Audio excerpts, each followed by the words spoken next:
Today I'm going to show you a strategy with the fireball, mass rocket loon, and give you some tips on the flame flinger and the invisibility spell. So let's dive in and see this video.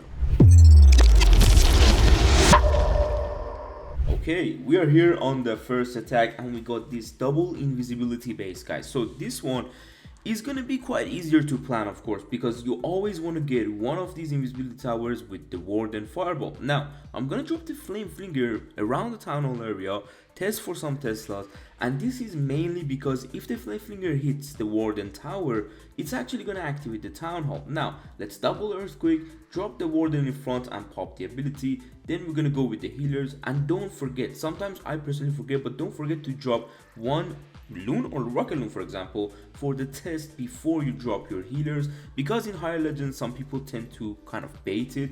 But still, we're gonna go ahead and just move around the base. Now there's nothing more you need as planning. There is no really perfect spell deployment. It's just about the fact that you need to keep on raging your heroes, or for example tank the monolith with the skelly spell or the single infernos same way. I'm gonna wall break the king, give it a bit of access to the other compartment. I could wall break it again, but I'm thinking, can I wall break the core or not? So I'm gonna wait a bit and then try my best. So yeah, we're just gonna keep on wall breaking the king. Okay, the core is not really gonna have that much of a worth anyway. The queen can end up beating the wall. So now once the CC is out, of course we're gonna go with the freeze or poison, whatever it's needed for that CC actually that is coming out. Now the flame finger is taking down the town hall nicely for us on the top side. The king whole idea was to activate this invisibility tower, because now your RC with the rage spell, or later your queen as well,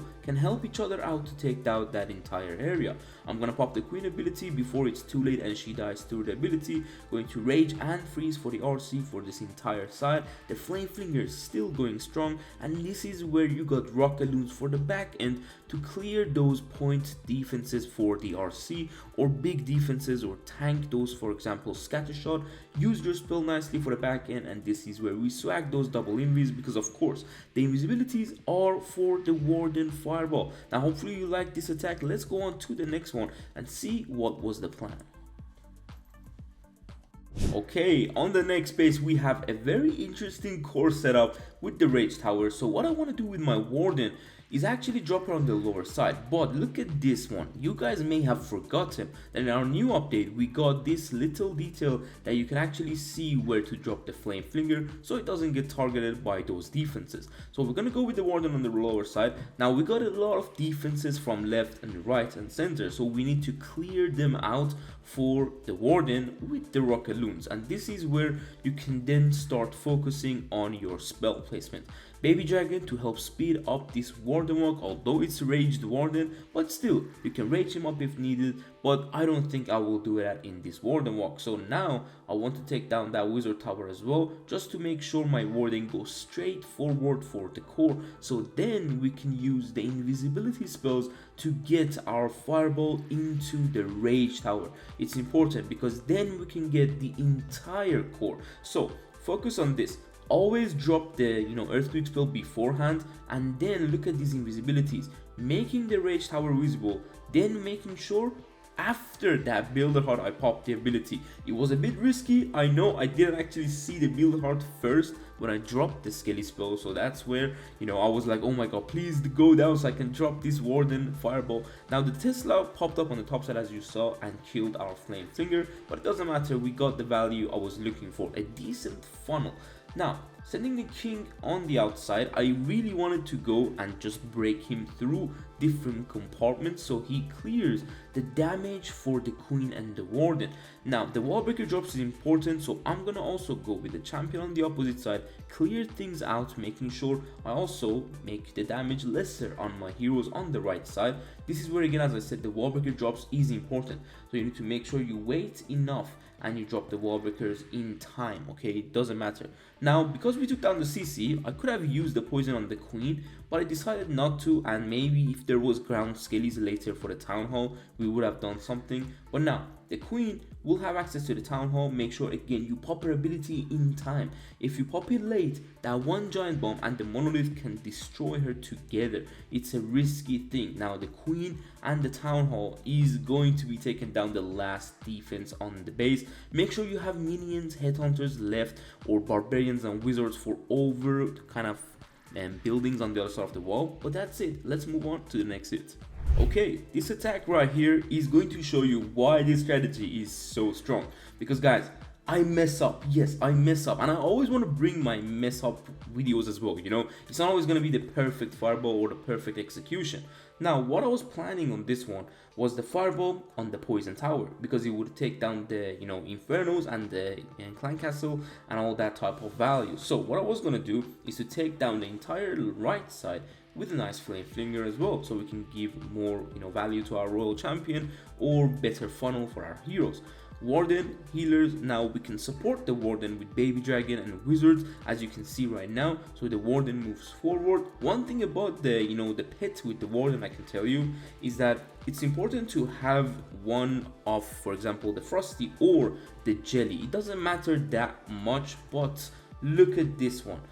This earthquake wasn't actually on the infernos, and I completely forgot that. So that's why we missed on the eagle, we missed on both infernos and the CC. Yes, so I'm gonna let the warden do the job that the fireball couldn't. So I'm gonna give him time.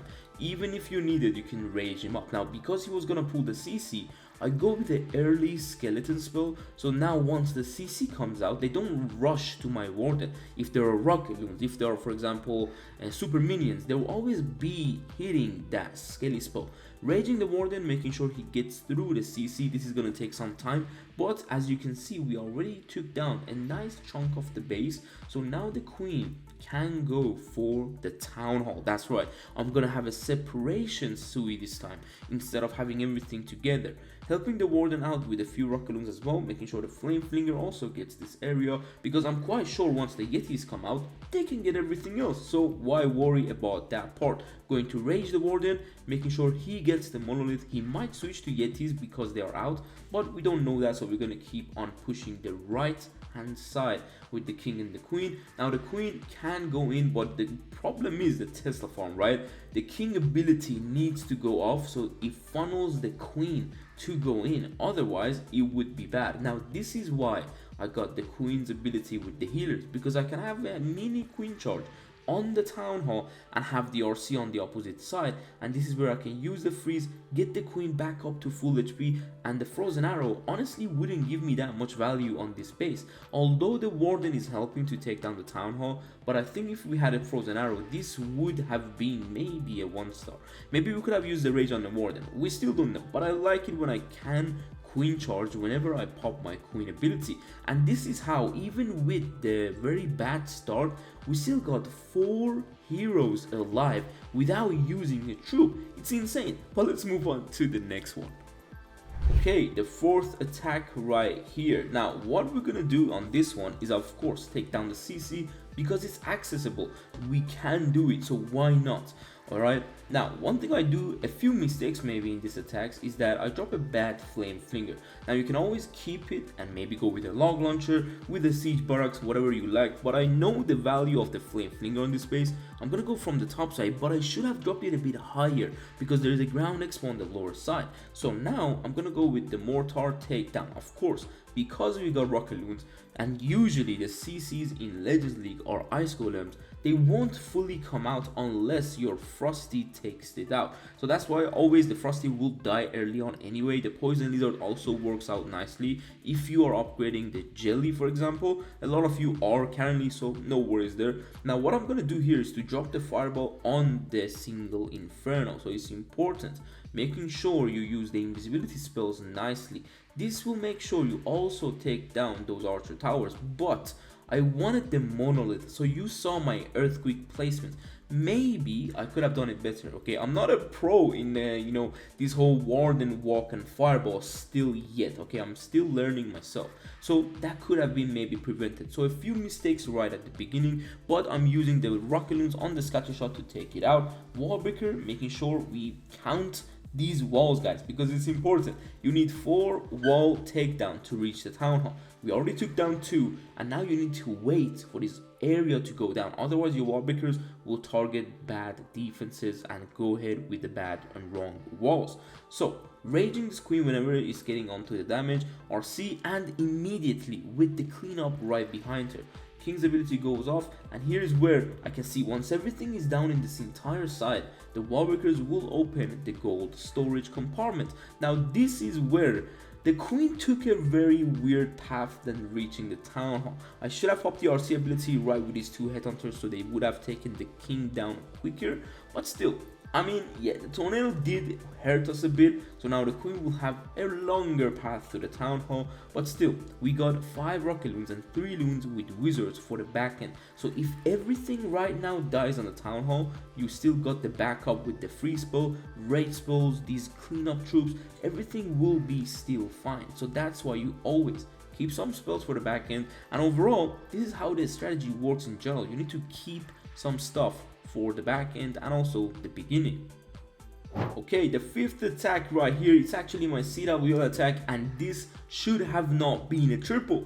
That's why I'm bringing it for you. So what I want to do, wanted to kind of drop the fireball onto the bomb tower, but I missed this archer tower, and this is gone. Like the whole spells, the ability, everything is out of the window. The plan is in shambles, so now we need to save the attack. How do we do it?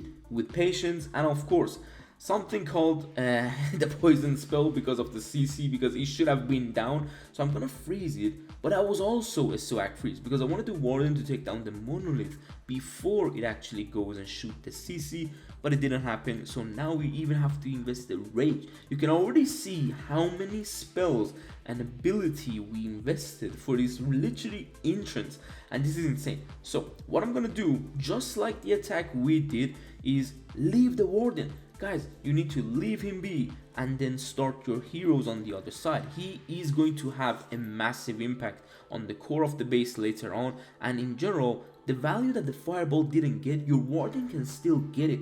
That's why I'm telling you, you need patience. Now we're gonna go with these wall breakers because there is a ricochet cannon. I have to go with the freeze, and we're done with spells. 50 or 60% of the base is left, and we already have 1 rage left. This is insane, but the base cannot hold, guys. This strategy is too strong. Now this is where, because the king is in the core, the warden will get pulled, so it's a very good thing. You can rage the warden or the queen, but I was like, hold on, the back end is a bit tough, so I'm gonna keep the rage for the RC. And look at my army, I still got rocket loons and loons to support this royal champion charge, basically, with that, fox that is going around. Now we got single infernos in this base, which is against this strategy in general because you got only heroes, so it's harder to have no freeze but all single infernos. Now we're gonna go ahead with that, whole idea of the hog puppet and the haste vial to back end bases. We always do that with the RC, and this is how the base just got demolished with having really nothing and missing everything at the start. This is why this strategy is so strong, but of course is a bit more harder to plan and stuff, so maybe you won't like it. But for those people who are into these strategic approaches, hopefully this video was helpful. I'll see you soon, take care and peace.